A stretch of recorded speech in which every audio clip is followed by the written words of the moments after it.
This program is brought to you by Keystone Sidewalk Shed and Scaffolding.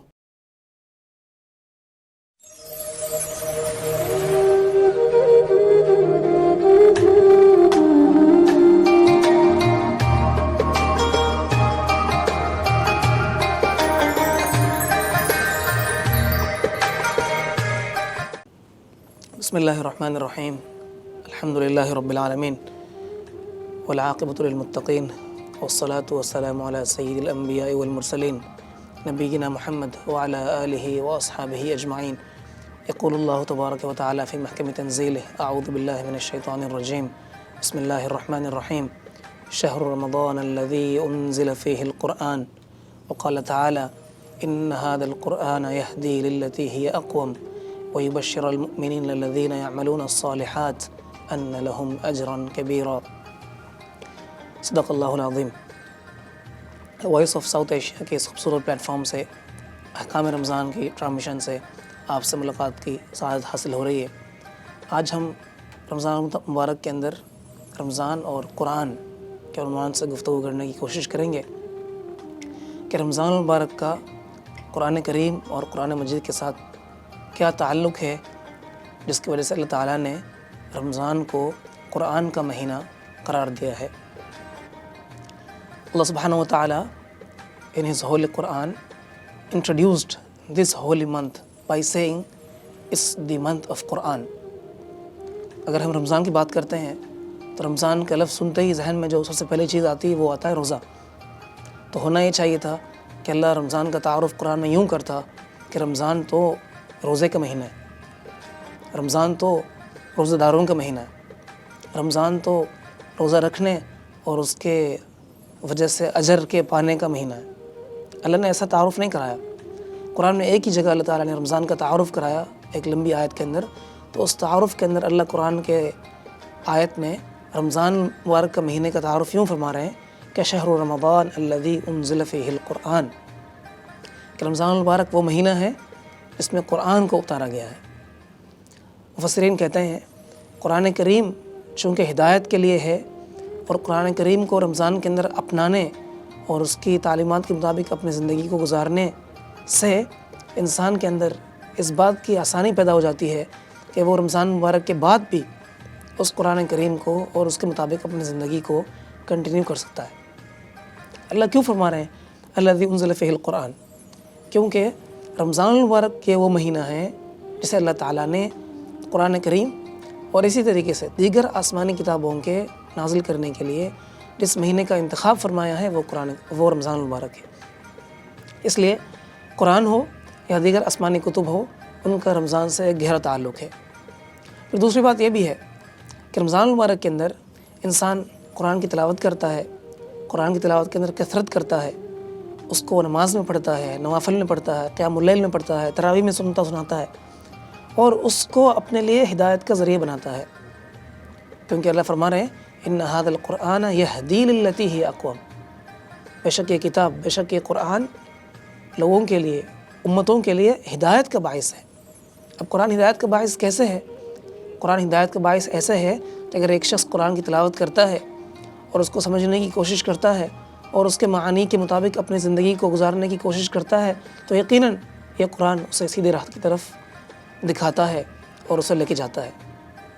اللہ نے صاف صاف قرآن میں کہہ دیا کہ ہم نے دو راستے بنا دیے، انا ہدیناہ السبیل اما شاکرا و اما کفورا وہدیناہ النجدین. اللہ فرما رہے ہیں کہ ہم نے دو راستے رکھ دیے ہیں. انسان کے پاس دو راستے موجود ہیں، یا تو وہ اپنے نفس والے راستے کو اختیار کرے اور جہاں اس کا نفس اس کو لے کے جائے وہاں پہنچ جائے، یا پھر یہ ہے کہ وہ ہدایت کے راستے کو اختیار کرے، ہدایت کے راستے کو اپنائے اور اللہ کے نبی علیہ السلام کے بتلائے ہوئے طریقے کے مطابق اپنی زندگی کو گزار کر اللہ تعالیٰ نے جن لوگوں کو کامیاب لوگوں کا ٹائٹل دیا ہے ان میں اپنے آپ کو شامل کر لے. تو رمضان المبارک کا تعلق قرآن سے اس طرح سے ہے کہ ہم رمضان المبارک کے اندر قرآن کی تلاوت کی کثرت کریں جس طرح کہ ہم دیگر اعمال کی کثرت کرتے ہیں، اور اسی طریقے سے اس کو معانی کے ساتھ بھی سمجھنے کی اور پڑھنے کی کوشش کریں تاکہ ہم اس بات کو جان سکیں کہ اللہ تعالیٰ مجھ سے کیا طلب کر رہے ہیں، اللہ تعالیٰ مجھ سے کیا بات کر رہے ہیں، اللہ تعالیٰ اس وقت مجھ سے کیا حکم چاہتے ہیں. انسان کو جب اللہ سے بات کرنی ہوتی ہے تو اس کے لیے وہ نماز پڑھتا ہے. جب وہ نماز میں سجدے میں ہوتا ہے تو گویا کہ وہ اپنے رب سے بات کر رہا ہوتا ہے، گفتگو کر رہا ہوتا ہے.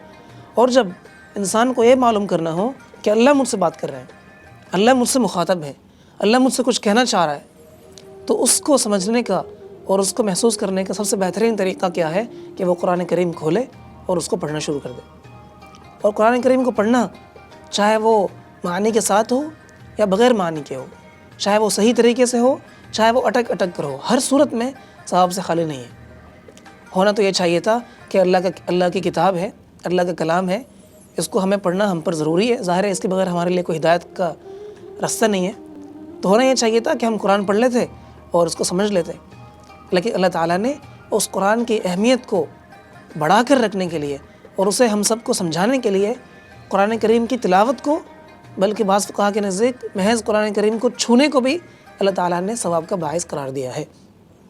مشہور روایت ہے حضرت ابن مسعود رضی اللہ تعالیٰ عنہ کی کہ قرآن کریم میں جو شخص قرآن کریم کی تلاوت کرتا ہے اسے ہر حرف کے بدلے میں نیکی ملتی ہے، اور ہر حرف کا مضاعف اور ہر حرف کو بڑھا کر 10 نیکیوں تک اللہ تعالیٰ بڑھا دیتے ہیں. پھر وہ مزید سمجھانے کے لیے فرما رہے ہیں حدیث کے الفاظ کے اندر، الف لام میم جو ہے وہ ایک حرف نہیں ہے، بلکہ الف ایک حرف ہے، لام ایک حرف ہے، میم ایک حرف ہے. اس کا مطلب کیا ہوا کہ اگر ایک شخص الف لام میم صرف کہہ دیتا ہے تو چونکہ اس میں 3 حروف ہیں تو 3 حروف کو 3 × 10 کم سے کم 30 نیکی اس کو ملے گی. تو اللہ تعالیٰ نے قرآن کریم کو پڑھنے کو بھی باعث ثواب قرار دیا ہے. اور اسی طریقے سے دوسری روایت کے اندر ہے جو شخص قرآن کریم کو پڑھتا ہے اور آسانی کے ساتھ پڑھ لیتا ہے تو اسے اللہ ایک نیکی عطا کرتے ہیں قرآن کریم کو پڑھنے کی وجہ سے. اور جو شخص قرآن کریم کو بہتر انداز سے پڑھ نہیں سکتا، تجوید میں ماہر نہیں ہے یا اس کی زبان دوسری ہے، اس کو پڑھنے کے لیے محنت کرتا ہے، کوشش کرتا ہے، اٹک اٹک کے پڑھتا ہے، تو اس کو 2 ثواب اللہ دیتے ہیں. ایک ثواب قرآن کریم کے پڑھنے کا اور دوسرا ثواب اس قرآن کریم کو پڑھنے کے لیے جو مشقت وہ اٹھا رہا ہے اس کے لیے. تو اس لیے ہمیں قرآن کریم کو پڑھنے کی کوشش کرنی چاہیے. اللہ کے نبی علیہ السلام فرما رہے ہیں قرآن کریم یہ وہ عظیم کتاب ہے کہ جو اسے پڑھنے کا اہتمام کرے گا، جو قرآن کریم دنیا میں پڑھنے کا اہتمام کرے گا، قیامت کے دن یہ قرآن کریم اس کے لیے سفارش کرے گی، شفاعت کا باعث بنے گا. مشہور روایت ہے سورۃ الملک کے حوالے سے کہ جو شخص سورۃ الملک پڑھنے کا اہتمام روزانہ کرتا ہے تو وہ یہ سورۃ الملک انسان کو موت کے بعد جب وہ قبر میں داخل ہوگا تو قبر کے عذاب سے بچانے میں مدد کرے گا. اور یہ سورت کیا کرے گی؟ انسان اور فرشتوں کے درمیان حائل بن جائے گی اور کہے گی کہ اس نے میرا اہتمام کیا لہٰذا میں اسے عذاب قبر ہونے سے روکوں گی. تو اللہ تعالیٰ نے قرآن کریم کو پڑھنے کے اتنے سارے فضائل ہمارے لیے رکھے ہیں.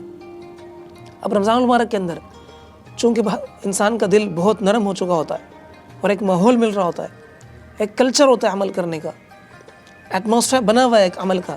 تو اس لیے جس طرح ہم صدقات کا اہتمام کرتے ہیں، دیگر نفل عبادات کا اہتمام کرتے ہیں، قیام اللیل کا اہتمام کرتے ہیں، صلاۃ التسبیح کا اہتمام کرتے ہیں، لوگوں کے ساتھ اچھے برتاؤ کرتے ہیں، جھوٹ نہیں بولتے ہیں، ناپ تول میں صحیح طریقے سے ہم کام کرتے ہیں، کسی کی غیبت نہیں کرتے ہیں، گالیاں نہیں دیتے ہیں، بلکہ ہم تو دیکھتے ہیں اللہ کا شکر ہے کہ بہت سارے لوگ جو پورے سال سارا سال بہت سارے گناہ کے کام کے اندر مبتلا ہوتے ہیں، وہ بھی رمضان کے آتے ہی کہتے ہیں کہ نہیں یار اب رمضان میں نہیں. جو مغلظات بھولنے کے عادی ہوتے ہیں وہ بھی رمضان کے اندر اپنی زبان کو قابو میں رکھنے کی کوشش کرتے ہیں، کنٹرول کرنے کی کوشش کرتے ہیں، کم سے کم اس درجے پہ کوشش کرتے ہیں کہ افطاری تک میں اپنی زبان کی حفاظت کروں گا، اپنے روزے کا اہتمام کروں گا، اپنے روزے کو بچانے کی کوشش کروں گا. کتنی خوش نصیبی ہے، کتنی اچھی بات ہے. تو جس طرح رمضان کے اندر عبادات کا ماحول بنا ہوا ہوتا ہے، عبادات کرنا آسان ہوتا ہے، بالکل اسی طریقے سے رمضان کے اندر قرآن کریم کی تلاوت کرنا بھی بہت آسان ہوا ہوتا ہے. تو ہمیں اس بات کی کوشش کرنی چاہیے کہ ہم قرآن کریم کی کثرت سے تلاوت کریں، زیادہ سے زیادہ تو قرآن کریم کی تلاوت کریں. اگر ایک سوال پوچھا جائے how many Quran should I complete, کتنے قرآن مجھے ختم کرنے چاہیے، یا ایک عام انسان کو قرآن کریم پڑھنے کے اندر کیا ترتیب رکھنی چاہیے، تو اللہ کے نبی علیہ السلام نے احادیث مبارکہ کے اندر بہت ساری ارشادات فرمائی ہیں. ایک حدیث میں آتا ہے اقرأ القرآن ب7، قرآن کریم کو 7 دنوں میں پڑھ لیا کرو. اب ظاہر ہے اگر حافظ ہے، حفاظ کرام ہے ماشاءاللہ، وہ تو دن کے اندر اچھی خاصی تلاوت کر سکتے ہیں، بہت سارے پارے مکمل کر سکتے ہیں اور قرآن کو بآسانی ختم کر سکتے ہیں. لیکن اگر ایک عامی ہے، ایک شخص غیر حافظ ہے، وہ قرآن کریم کو احسن انداز سے نہیں پڑھ سکتا، وہ کیا کرے؟ تو یاد رکھیں کم سے کم درجے کے اندر ہم سب کو یہ اس بات کا اہتمام کرنا چاہیے کہ ہم غیر رمضان میں جتنا قرآن کی تلاوت کرتے ہیں اس سے کم زیادہ تلاوت کریں۔ کوئی امتیاز تو ہو، کوئی رمضان المبارک کا پتہ تو چلے کہ رمضان کا مہینہ آیا ہے۔ تو اگر عام دنوں کے اندر بھی ہماری عادت ہے کہ ہم روزانہ ایک پارہ پڑھتے ہیں اور رمضان کے اندر بھی ایک پارہ پڑھتے ہیں تو پھر کیا فرق ہوا؟ تو کم سے کم ہم میں سے ہر شخص جتنی تلاوت قرآن کریم کی روز ہم کرتے ہیں اس میں سے رمضان کے اندر کم سے کم تھوڑی سی تلاوت کو بڑھا دیں، تاکہ اگر ہم عام دنوں میں ایک پارہ پڑھتے ہیں تو کم سے کم کوشش کریں رمضان میں 2 پارے پڑھیں۔ اللہ کے نبی علیہ السلام نے اپنے صحابہ کو بہت سارے احکامات کے درمیان قرآن کریم پڑھنے کے متعلق بھی ارشاد فرمایا، اور صحابہ کے اندر بہت سارے گروپ تھے۔ کچھ صحابہ کی عادت تھی کہ وہ دن میں 1 قرآن ختم کرتے تھے، کچھ صحابہ کی عادت تھی کہ وہ دن میں 2 قرآن ختم کرتے تھے۔ امام شافعی رحمۃ اللہ علیہ ہمارے بڑے بزرگ ہیں، بڑے فقیہ گزرے ہیں، ان کے متعلق آتا ہے کہ رمضان کے اندر وہ 2 قرآن ختم کرنے کا اہتمام فرمایا کرتے تھے۔ حضرت قتادہ رحمۃ اللہ علیہ ان کی عادت تھی، ہمیشہ سے کیا کرتے تھے؟ ہمیشہ وہ 7 دنوں میں 1 قرآن ختم کرتے تھے، اور رمضان المبارک کے مہینے داخل ہوتے ہی وہ کیا کرتے تھے؟ وہ ہر 3 دن میں 1 قرآن ختم کرنے کی کوشش کرتے تھے۔ اور اس کے بعد جب رمضان کا آخری عشرہ شروع ہو جاتا تھا تو اس کے بعد ان کی کوشش یہ ہوتی تھی کہ وہ ہر روز یعنی ہر رات 1 قرآن ختم کرتے تھے۔ اب ممکن ہے یہ قیام اللیل میں بھی ہم کریں، تراویح میں بھی ہم کریں، یا کم سے کم پڑھنے کی صورت میں بھی ہو۔ اگر ہم حفاظ ہیں تو ہمیں تو اس بات کی کوشش کرنی چاہیے کہ ہم کم سے کم رمضان المبارک کے اندر تراویح میں قرآن کریم کو ختم کرنے کی ترتیب بنائیں۔ اس کے 2 فائدے ہیں۔ ایک فائدہ تو یہ ہے کہ قرآن کریم پڑھنے کا جو ثواب ہے وہ ہم حاصل کر لیتے ہیں، اور ممکن ہے رمضان اور تراویح کے بغیر ہم اتنی تلاوت نہ کر سکے، اور تلاوت رمضان میں تو چونکہ ہم نے تراویح پڑھانی ہی ہوتی ہے تو اس کے اندر 1 قرآن مکمل ہو جاتا ہے آرام سے، آسانی کے ساتھ۔ اور دوسرا فائدہ یہ ہے کہ سارا سال مصروفیات کی وجہ سے یا دیگر امور کی وجہ سے اگر قرآن کریم کو یاد رکھنے کا کوئی اچھا موقع نہ ہو تو کم سے کم رمضان میں سنانے کی وجہ سے اللہ تعالیٰ پورے سال کے اندر قرآن کو سینے کے اندر محفوظ رکھتے ہیں، کیونکہ قرآن کریم کو یاد کرنے کے بعد اس کو بھلا دینے کا گناہ جو ہے بہت زیادہ ہے، اور قرآن کریم کو یاد کرنے کے بعد قرآن کریم سینے سے اتنی جلدی اترتا ہے جتنا جانور کو اگر اس کی رسی کھول دی جائے، حدیث مبارکہ کا مفہوم ہے کہ اگر جانور کی رسی کھول دی جائے تو وہ کس طرح سے ہاتھ سے نکلتا ہے، بالکل اسی طریقے سے قرآن کریم کو اگر چھوڑ دیا جائے، پڑھنا چھوڑ دیا جائے، ترک کر دیا جائے تو وہ دلوں سے نکلتا ہے۔ تو اس لیے قرآن کریم کو محض یاد کر لینا کمال نہیں ہے، بلکہ اس کو یاد کرنے کے بعد اس کو یاد رکھنے کی بھی ضرورت ہے کہ ہمارے دلوں کے اندر قرآن کریم محفوظ ہو، باقی رہے، اور اس قرآن کریم کو ہم معانی کے ساتھ بھی پڑھنے کا اہتمام کریں۔ پورے سال سارا سال تو اگر ہم صرف قرآن کریم پڑھ لیتے ہیں تو رمضان میں ہم پوری کوشش کریں کم سے کم 1 مرتبہ ترجمہ قرآن کو آیت کے ساتھ پڑھ لیں، تاکہ ہمیں معلوم تو ہو کہ اللہ تعالیٰ ہم سے کیا کہہ رہا ہے۔ ہم قرآن کھولتے ہیں، بس پڑھ کے گزر جاتے ہیں۔ بالکل قرآن کو پڑھنا باعث ثواب بھی ہے اور اس کا اثر بھی ہوتا ہے، لیکن مقصد کیا ہے؟ مقصد یہ ہے کہ اس کے مطابق اپنی زندگی کو بنانا۔ تو اس کے مطابق اپنی زندگی کو بنانا اسی وقت ممکن ہے جب ہم اس بات کو سمجھنے کی حیثیت رکھیں کہ یہ قرآن ہم سے کیا کہہ رہا ہے۔ تو اس لیے میرے عزیزو، اگر ہم پورے سال کم سے کم قرآن کریم کی تلاوت صرف تلاوت کے انداز میں کرتے ہیں تو ہم اس بات کا اہتمام کریں، کوشش کریں کہ رمضان کے اندر ہم قرآن کریم کو ترجمے کے ساتھ پڑھیں، معانی کے ساتھ پڑھیں، تفسیر کے ساتھ پڑھیں، اور ہم سمجھیں اس بات کو کہ اللہ مجھ سے کیا کہہ رہے ہیں، اور جن باتوں سے اللہ تعالیٰ نے اپنی آیت کے اندر ہمیں منع فرمایا ہے، روکا ہے، ہم عزم کریں، کوشش کریں ہم ان سے رکیں گے، اور جن باتوں کی طرف اللہ تعالیٰ ہمیں ترغیب دے رہا ہے اپنی آیتوں کے اندر، اپنے کلام کے اندر، ہم عزم کریں رمضان کے اندر ساتھ ہی کہ اللہ ہمیں آپ توفیق بھی دے دیں، اور ہم عزم بھی کرتے ہیں انشاءاللہ ہم ان آیات کو اپنی زندگی کے اندر لانے کی کوشش کریں گے اور اس کے مطابق عمل بھی انشاءاللہ کریں گے۔ اگر ہم رمضان مبارک کے اندر ایک عزم کرتے ہیں، ایک ہمت کرتے ہیں اور ایک پکی انٹینشن ہماری ہوتی ہے تو اللہ تعالیٰ اس کی وجہ سے رمضان کے بعد توفیق بھی دیتے ہیں کہ ہم اس کے مطابق ہم اپنے اعمال کو کنٹینیو کرتے ہیں۔ ہم دیکھتے ہیں کتنے ہی لوگ ایسے ہیں زندگی کے اندر عمرے پہ جاتے ہیں، حج پہ جاتے ہیں، اللہ کے راستے میں جماعت میں جاتے ہیں، دینی حلقوں میں شریک ہوتے ہیں، مدارس میں جاتے ہیں، اساتذہ سے کچھ پڑھنے کی کوشش کرتے ہیں۔ جب وہ کچھ اچھی باتیں سیکھتے ہیں اس کے بعد عزم کرتے ہیں، نیت کرتے ہیں کہ اس کے مطابق اپنی زندگی کو کنٹینیو کریں گے، اپنی زندگی کو اس کے مطابق لے کر آئیں گے. تو اس عزم کی وجہ سے ہم دیکھتے ہیں کہ اللہ تعالیٰ بعد میں بھی ان کی زندگی کو بہتر انداز سے بنانے کی اور چلانے کی توفیق عطا فرماتے ہیں. کیونکہ نیکی کی توفیق اور گناہ سے روکنا یہ انسان اپنی قدرت سے نہیں کر سکتا. لا حول ولا قوة الا باللہ العلی العظیم. کسی شخص کو نیکی کی قدرت کا حاصل ہو جانا یا کسی شخص کا کسی برائی سے رک جانا بھی محض اللہ تعالیٰ کے امر سے اور ان کی قدرت سے ہے.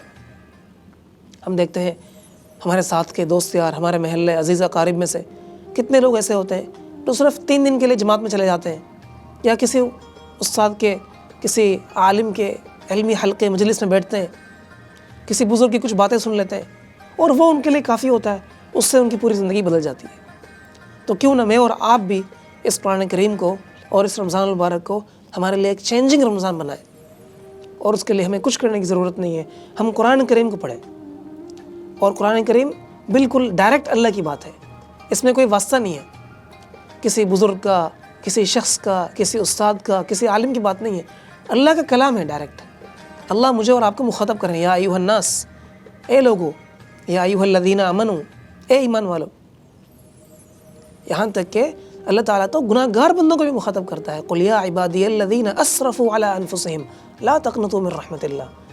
اے میرے وہ بندے جس نے گناہوں کا اضافہ کر دیا، جس نے اتنے گناہ کر دیے کہ مجھ سے مایوس ہو گیا، نا امید ہو گیا. آپ ان سے کہہ دیجئے کہ مایوس نہ ہو، نا امید نہ ہو. ان اللہ یغفر الذنوب جميعا، اللہ بے شک تمام گناہ معاف کر سکتا ہے، معاف کرنے والا ہے. تو اللہ تعالیٰ تو مجھے اور آپ کو مخاطب کر رہے ہیں. تو اس سے اچھی اور کیا بات ہو سکتی ہے کہ ہم اللہ تعالیٰ کے کلام کو خود سمجھیں اور خود اس کے مطابق اپنی زندگی کو بنانے کی کوشش کریں. دعا ہے کہ اللہ تعالیٰ مجھے اور آپ کو اس رمضان المبارک کے اندر قرآن کی تعلیمات کو اپنانے کی اور اسے سمجھنے کی اور دوسروں تک بھی پہنچانے کی توفیق عطا فرمائے. وآخر دعوانا ان الحمد للہ رب العالمین.